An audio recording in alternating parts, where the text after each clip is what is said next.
Cadre non cadre মিলিয়ে 18,000-এর বেশি নতুন নিয়োগ দিবে সরকার। ব্রিফিংয়ে জনপ্রশাসন সচিব।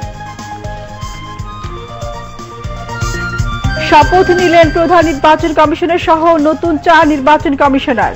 শপথ বাক্য পাঠ করালেন প্রধান বিচারপতি।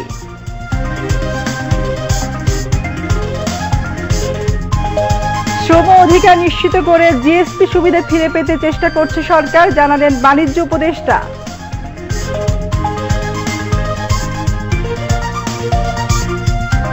চলতি অর্থ বছরের প্রথম 4 মাসে চট্টগ্রাম বন্দরে কন্টেইনার ওঠানামা বেড়েছে 6.5%। একে ইতিবাচক হিসেবে দেখছেন বন্দর কর্তৃপক্ষ।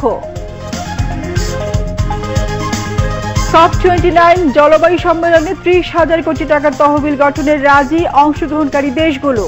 ঝুঁকিপূর্ণ দেশগুলো এই তহবিল থেকে অর্থ পাবে 2035 সাল পর্যন্ত।